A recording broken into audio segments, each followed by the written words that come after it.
এখানে আমাদের A not P, B not Q, C not R বলেছে।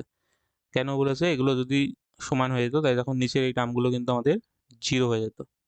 আর একটা নির্ণায়কের মান জিরো বলেছে। জিরো বলে দেওয়া মানে কি, আমরা যে কোনো একটা রো কিংবা কলম কিন্তু মানে আমরা বলতে পারি এই রোটা, প্রথম রোটা বা এই পাশের কলমটা জিরো। যদি কোনো সময় দেখো এমন প্রবলেম জিরো বলে দিয়েছে নির্ণায়কের মান, তাহলে সবসময় হয় এই রোটা করবে জিরো, প্রথম রোটা বা প্রথম কলমটা জিরো করবে।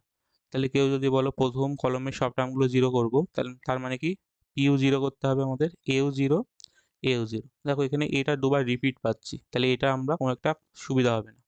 তাহলে আমরা এই রোটাকে জিরো করব, প্রথম রোকে সব টার্মগুলো জিরো, মানে পিইউ জিরো হবে আমাদের, বিইউ জিরো হবে, আর সিইউ জিরো হবে। মানে এমনভাবে আমরা চুজ করলাম যাতে করে এই পি, বি আর সি তিনটেই জিরো, মানে তিনটে আননোন একসঙ্গে জিরো আমরা বসিয়ে নিলাম।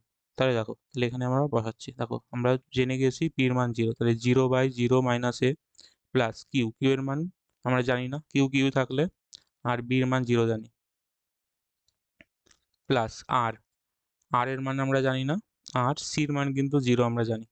তাহলে দেখো প্রথমটা জিরো হবে, এটা কিউ কিউ কেটে গিয়ে ওয়ান হবে, এটা আর আর কেটে গেলে ওয়ান হবে, তাহলে এর মান দুই। তাহলে দেখো কত সহজে আমরা এর মান বের করতে পারি এই টেকনিক ইউজ করে।